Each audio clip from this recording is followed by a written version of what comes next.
Good morning, everyone. Welcome to Monday. Welcome to our last Monday Minutes of 2024. And what a year it's been. You know, we appreciate the support of our clients, certainly our followers on social media. But, you know, it's been a tough one. And I would say we've worked extremely hard day in, day out to, get some of these markets right, get some of these rate moves correct. We certainly caught the early 2024 consolidation, 2-year yields up in and around 5%. We caught the swings a little bit in this 10-year too, up in and around 470. We thought was a really good opportunity to add to your fixed income portfolios across the board. But it's been whipsaw, and it's been challenging.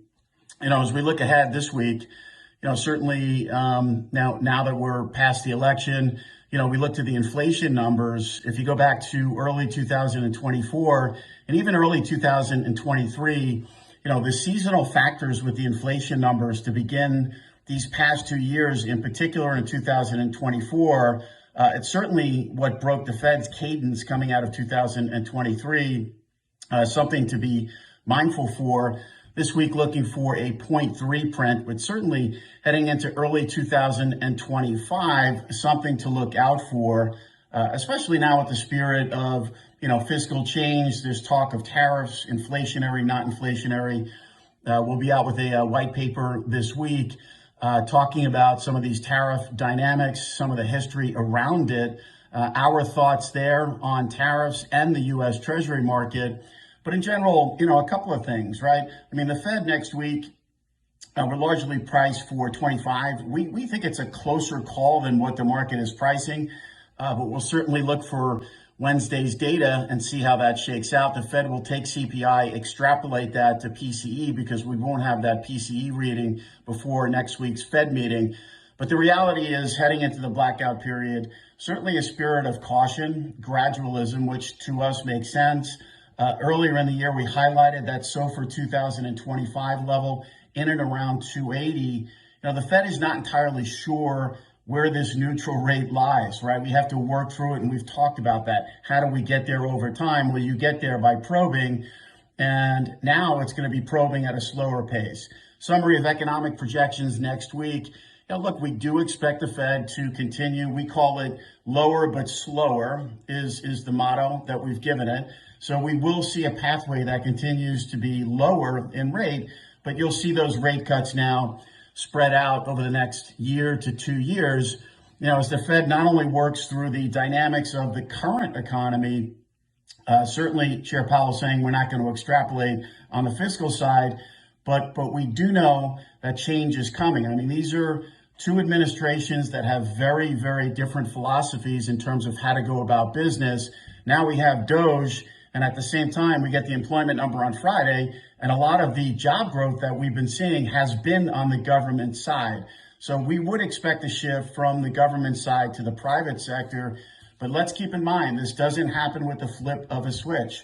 Beginning a new administration, and President-elect Trump has moved very, very quickly because certainly he is not a newbie to Washington. So we would expect things to move a little bit more quickly. But having said that, it still takes time. These dynamics will take time to play out. In the interim, we still have to manage the data that's in front of us. One of the more interesting things that we thought happened before the blackout period actually came from Chair Powell when he was questioned about the 50 basis point rate cut in September.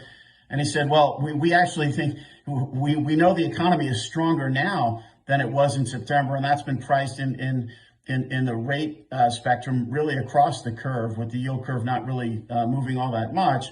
But the question, I think, for some market participants is, well, if the economy is stronger now than it was in September, why do we need to cut rates at all? This policy in 2022 was designed for calibration. It was designed for calibration. You go back to 1994, it was referenced. We referenced it before the Fed referenced it.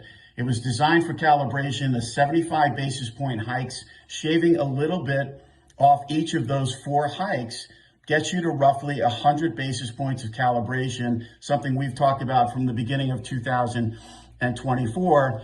But again, it remains to be seen. If market pricing is skewed coming out of Wednesday for 25, the Fed will certainly take what's there. But if we find a way to skew more toward 50-50, keep an eye on the tools that the Fed has in the blackout period for any media communication. But we're inclined to think they want to come down. We'll see what Wednesday's data, how that looks, what they think about that, and what pricing looks like as we head into next week and the last Fed meeting of 2024. On the ground this week, CPI, we get PPI. We also get long end Treasury supply. We have favored a lower rate environment here, if nothing, adding fixed income to your portfolio into that election trade, which got us close to 450, clipping coupons, a little bit of a duration move here, but it doesn't feel like the market is super hungry for a large duration move. So a little bit of concession perhaps here, rates higher into the supply that we get in the coming days ahead this week. Wishing everyone a great week ahead, wishing everyone a great holiday. I'm Greg Faranello. I'm head of U.S. rates for AmeriVet Securities.